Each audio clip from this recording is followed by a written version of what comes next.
जिस कामना को लेकर आप लोग आए हैं, इस पंडाल में, टीवी के सामने, मोबाइल पर आप जो शिव महापुराण की कथा को श्रवण कर रहे हैं,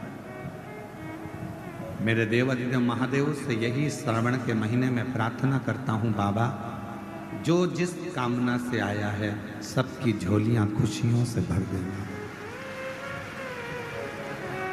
किसी माँ की, किसी बहन की गोद खाली ना रहे और किसी पुरुष की जेब कभी खाली सब।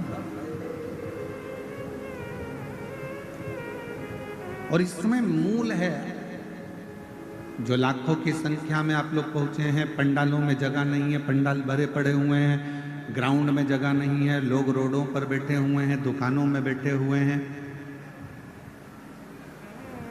ये मूल है आपका विश्वास,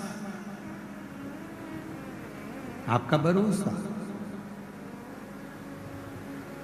एक छोटी सी गठान अगर शरीर में हो गई ना, और आपने अगर विचार कर लिया कि ये गठान हो गई है, डॉक्टर को दिखाना है, गठान हो गई है, कहीं गलत ना बता दे, कहीं बड़ी बीमारी ना बता दे, कहीं बड़ा रोग ना बता दे, कहीं कुछ बड़ी बात ना बता दे।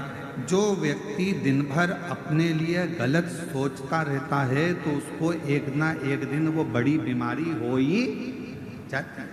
आपने अगर शरीर में गांठ आ गई, बीमारी आ गई, घुटने बेकार हो गए, फेफड़े बेकार हो गए, और आपने गलत नहीं सोचा कि मेरे को कुछ भी नहीं हुआ है, मेरा बाबा मेरे साथ है, कुबेर भंडारी बैठा है, रुद्राक्ष का पानी पीऊंगी, शिव जी पे चढ़ा जल पीऊंगी, बेलपत्र खाऊंगी, डॉक्टर से जांच कराऊंगी, डॉक्टर को दिखाने जाऊंगी, रायपुर चली जाऊंगी, भिलाई चले जाऊंगी, बड़े शहर चली जाऊंगी, वहां जाकर डॉक्टर से चेकअप करवाऊंगी, और ये मेरा विश्वास कहता है कि मुझे कुछ नहीं हो सकता। जब इतने भरोसे के साथ जाओगे तो तुम्हारी गठान भी गल जाएगी और तुम्हें कुछ होगा भी। कोई भारी बीमारी, कोई बड़ी बीमारी तुम्हारे जीवन में नहीं आ सकती। शिव महापुराण की कथा कहती है भगवान पर भरोसा कितना करना, तो शिव महापुराण की कथा कहती है खुद से ज्यादा, 1000 गुना स्वयं से ज्यादा भरोसा मेरे देव अधिदेव महादेव पर करना, तो तुम्हें जिंदगी में कभी गिरने नहीं देगा, कभी गिरने नहीं देगा।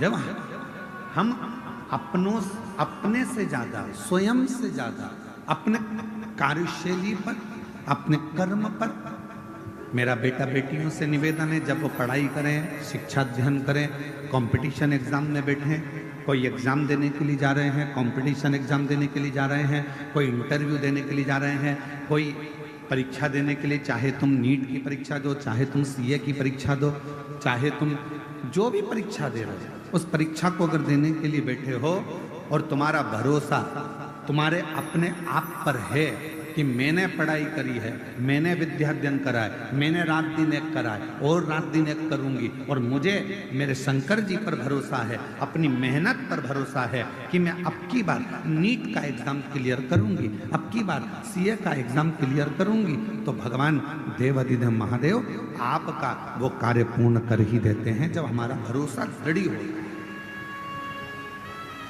आप रात दिन पढ़ाई ना करें, विद्याध्ययन ही ना करें, और मालूम पड़े दूसरों के पास जाकर पूछें हमारी पत्रिका में बता दो कि हमारा ग्रह क्या बोल रहा है, मेरा हाथ देखकर बता दो क्या मैं नीट क्लियर कर लूंगी, क्या मेरा भाग्य देखकर बता दो क्या मैं सीए बन जाऊंगा, क्या मेरा भाग्य देखकर बता दो क्या मैं आईएएस ऑफिसर बन जाऊंगा। पत्रिका दिखाकर, हाथ दिखाकर, मस्तक दिखाकर, पैर दिखाकर, ये घर दिखाकर आप बड़े अधिकारी नहीं बन सकते, बस अंदर से ऊर्जा ला सकते। तो अपने भीतर एक अलग से ऊर्जा पैदा करो। हमें किसी से नहीं पूछना कि मैं डॉक्टर बनूंगी कि नहीं बनूंगी, मैं कलेक्टर बनूंगी कि नहीं बनूंगी, मैं सीए बनूंगा कि नहीं बनूंगा। आपको भीतर से चुनना है कि मैं कलेक्टर हूं, कलेक्टर बनूंगी और कलेक्टर की कुर्सी पर बैठूंगी। आपकी पढ़ाई, आपकी विद्या अध्ययन, आपकी मेहनत, आपका परिश्रम और आपकी लगन आपको एक दिन कलेक्टर बनाकर बिठाएगा। आपकी मेहनत आपको ऊंचे पद तक पहुंचाएगा। मेहनत ही ना करो, संघर्ष ही ना करो, और फिर कहो कि हम तो वहाँ शिव जी के मंदिर भी गए थे, हमने व्रत भी किया था। सीहोर वाला महाराज आपको एक बात हमेशा कहते आया है, और शुरू से, आज से नहीं 30 साल से एक ही बात हम सबको कहते हैं, अपनी मेहनत को 4 गुना करना, और फिर आखिरी में एक बेलपत्र पर शहद लगाकर शिव जी को चढ़ाकर चले जाना। बाबा आपकी कार्य पूर्ण करेगा। अब दुनिया के लोग उन क्या करते हैं, आधी बात तो दिखाते हैं, आधी बात गायब कर देते हैं। दुनिया के लोग दिखाते हैं कि सीहोर वाले महाराज जी ने बोला कि बेलपत्र पर शहद लगाकर जाना, कार्य सफल होगा, पर उसने आगे की बात को काट दिया कि सीहोर वाले महाराज जी ने कहा कि अपनी मेहनत को 4 गुना करो, रात दिन एक करो, परिश्रम पूर्ण करो। क्यों?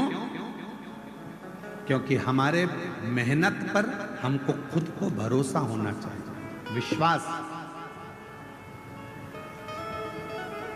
जैसे कई लोग दिन भर बैठकर हम पर इल्जाम लगाते रहते हैं, तुमने वहां पर ऐसा कर दिया, तुमने वैसा कर दिया, तुमने ये मांगा, तुमने वो मांगा। हमें अपने आप पर भरोसा है कि हम ना तो कभी किसी से कुछ लेते और ना कभी किसी के लिए कुछ कहते। हम तो हमारे बाबा का गुणगान करते रहते हैं। अब दुनिया को आग लगे चाहे कुछ, अपनी मस्ती में जियो।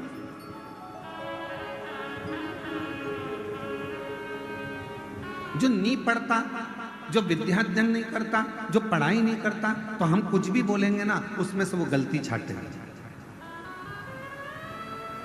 पर दुनिया तो पढ़ती है ना, जो पढ़े लिखे हैं, विद्वान हैं, विद्वत जन है, वो तो पढ़ते हैं कि काली मिर्ची का वर्णन कहाँ लिखा है, बेलपत्र का वर्णन कहाँ लिखा है, शिवजी पर जल चढ़ाने का वर्णन कहाँ लिखा है, कहाँ पर भगवान शंकर की बेलपत्र की महत्वता है, कहाँ पर श्री शिवाय नमस्तुभ्यम की महत्वता है। ये पढ़ने वाला व्यक्ति तो पढ़ता होगा ना, विद्याध्ययन करने वाला, कभी पढ़ने वाला तो ध्यान करता होगा। आप जितना जितना अपने आप पर भरोसा, अपने स्वयं पर करते, आपकी लड़ाई दुनिया नहीं लड़ेगी। आपकी लड़ाई अपने आप को लड़ना, अपनी मेहनत अपने आप को करना।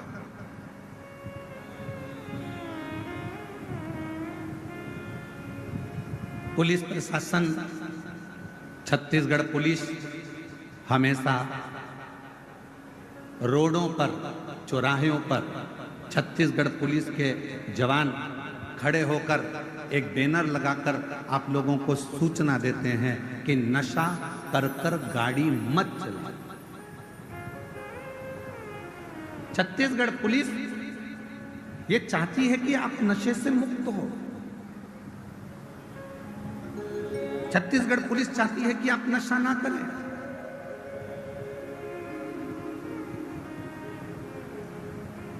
पुलिस का काम है आपको प्रेरणा देना, पुलिस का काम है आपको समझाना, पर आपके ऊपर निर्भर करता है कि आप उससे कितनी प्रेरणा ले रहे हैं, आप कितना ग्रहण कर रहे हैं। और केवल छत्तीसगढ़ पुलिस यही प्रेरणा नहीं दे रही है कि आप नशा करके गाड़ी ना चलाओ, वो तो ये भी कहती है कि हेलमेट लगाओ, सीट बेल्ट लगाओ। अब इसमें पुलिस वालों का कोई फायदा है क्या? फायदा किसका? हेलमेट लगाओगे, एक्सीडेंट हुआ तो ये भेजा तुम्हारा नहीं फूटेगा, इसमें फायदा तुम्हारा। सीट बेल्ट बांध कर बैठो, फायदा तुम्हारा।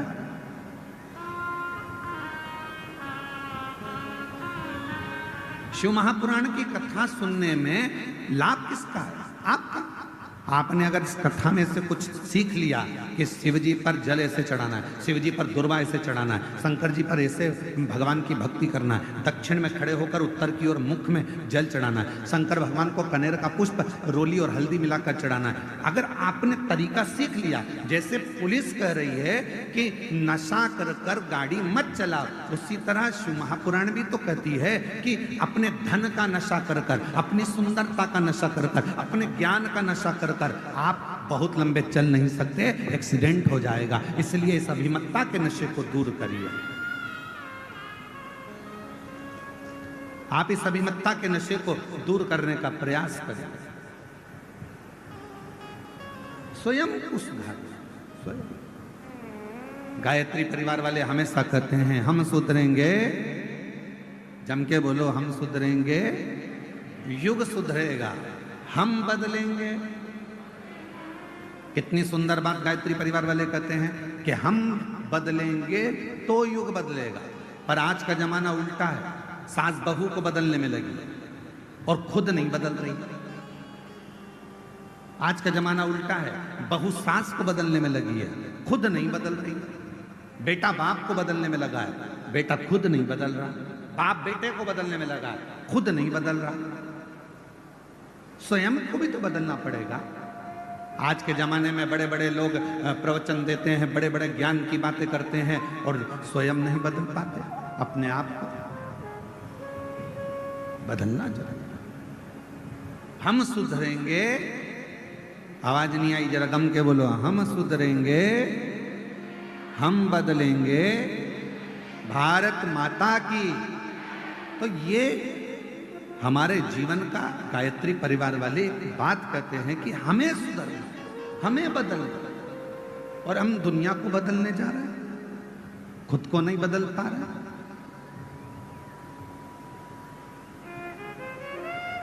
पिछले वर्ष 2024 में जब दया सिंह जी ने इस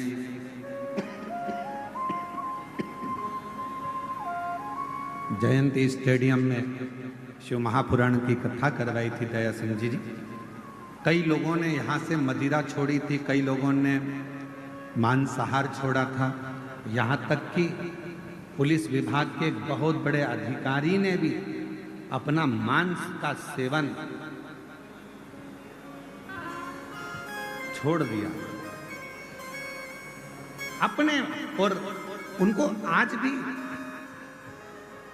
उनके दोस्त कहते हैं, अरे यार तू क्या, तूने वो महाराज के, नहीं, वो कहते महाराज के कहने पर नहीं छोड़ा, मेरे भीतर का संस्कार, मेरे भीतर के माता पिता का संस्कार और मेरे सनातन धर्म की संस्कृति ने मेरे को ये छुड़वाया। मेरे भीतर, मेरे माता पिता ने मुझे जो संस्कार दिए हैं, मेरे घर के जो संस्कार मुझे मिले हैं, उसने मुझे ये अच्छा बना दिया। दया सिंह जी, आपको बहुत बहुत साधुवाद है जो 2 साल से आप लगातार ऐसी शिव महापुराण की कथा कराकर संपूर्ण जगत का उद्धार कर रहे हैं, संपूर्ण भिलाई वासियों को आनंद दे रहे हैं। उसके लिए आप बहुत स्वयं हम अपने आप को सुधार नहीं पा रहे हैं महाराज। हम दुनिया को सुधारने की बात कहें, ये श्रेष्ठता स्वयं। और शंभो शरणे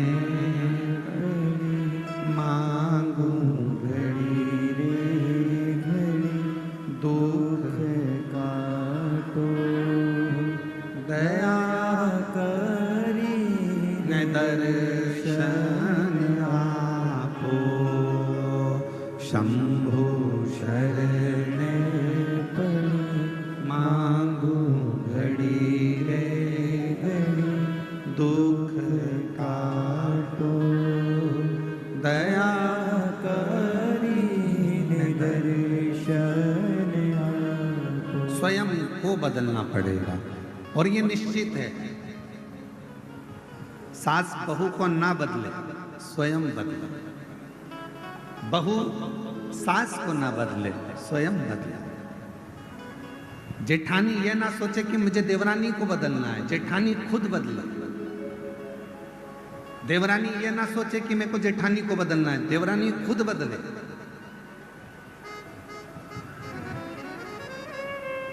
एक सही वक्ता का मतलब क्या होता है? क्या कहते हैं?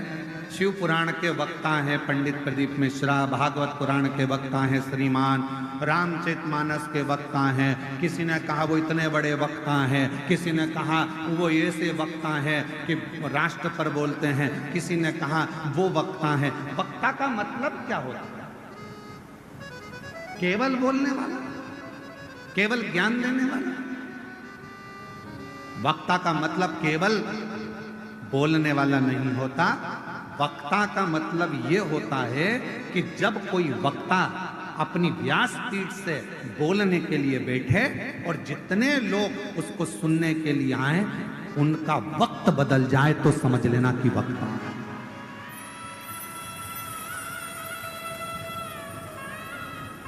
श्रोताओं का वक्त बदल दे तो वक्त आए। और हमारे देवादिदेव महादेव की कृपा से हमने देखा है, शिव महापुराण में जितने भक्त शिव महापुराण की कथा को श्रवण करने के लिए आते हैं, उनका आज नहीं तो कल 3 महीने के अंदर, 6 महीने के अंदर बाबा की ऐसी कृपा होती है, अगर उसने दिल से कथा सुनी है तो उसका वक्त बदलता जरूर है, ये निश्चित। तुम्हारा वक्त नहीं बदला होता तो तुम शिव महापुराण की कथा में ऐसे पानी में, धूप में, कड़कती हुई गर्मी में, कल हमको वो कोई वीडियो बता रहे थे आशीष जी, तो बता रहे थे माताएं बांस लगा था उसको लांग लांग कर जा रही है। आशीष जी हमको वीडियो बता रहे थे, माताएं उसको लांग कर जा रही है।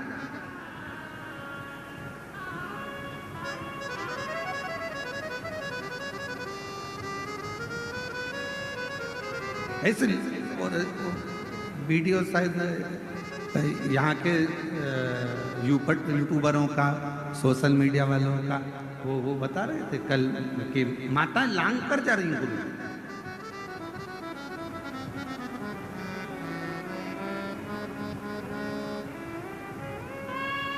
और धन्यवाद दूंगा यहाँ के सभी मीडिया कर्मियों का, धन्यवाद दूंगा यहाँ के पत्रकारों का, धन्यवाद दूंगा यहाँ की सोशल मीडिया का, धन्यवाद दूंगा यहाँ के यूट्यूबरों का, जिन्होंने अथक मेहनत कर कर इस शिव महापुराण को संपूर्ण विश्व तक पहुंचाया, संपूर्ण विश्व। अब ईमानदारी से बोलो, ना कोई आपको दक्षिणा दे रहा है, ना कोई आपको पैसा दे रहा है, ना कोई आपसे कह रहा है आपके घर में आकर कि कथा सुनने आना पड़ेगा, तुम्हें तो वहां बैठना ही पड़ेगा, जगह में आकर बैठना ही पड़ेगा। कोई तुमसे नहीं कह रहा कि तुम आओ, पर तुम कथा में क्यों आते हो? क्योंकि तुमको मालूम है मैंने पहले कथा सुनी, बाबा ने मेरा हाथ पकड़ा, आज किसी के आगे मुझे भीख नहीं मांगना पड़ता, मेरा बाबा मेरी झोली में लाकर दे देता। मैंने कथा सुनी, मेरे बाबा ने मेरा साथ दिया, फिर कथा सुनूंगी, फिर देगा, फिर प्रदान करेगा।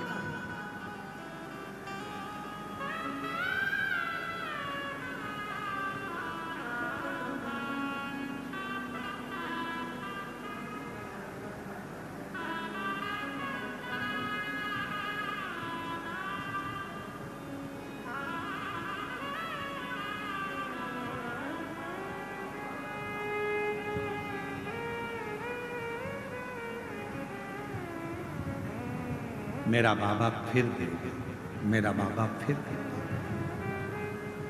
और जो जैसी भावना लाया वो वैसा ही फल पाया, जो जैसी भावना लाया वो वैसा ही फल पाया, नहीं खाली उसे लौटाया वो मन ही मन हर्षाया, नहीं खाली उसे लौटाया वो मन ही मन हर्षाया, और कर दिया माला माद काशी वाले, लुटा दिया भंडार काशी वाले, कर दिया माला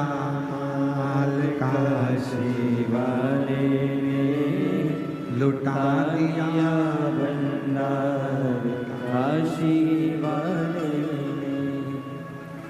लुटा दिया भंडार काशी वाले, कर दिया माला माल काशी वाले। वक्ता का मतलब है जो आपका वक्त बदल, कुछ तो दिया मेरे शिव ने,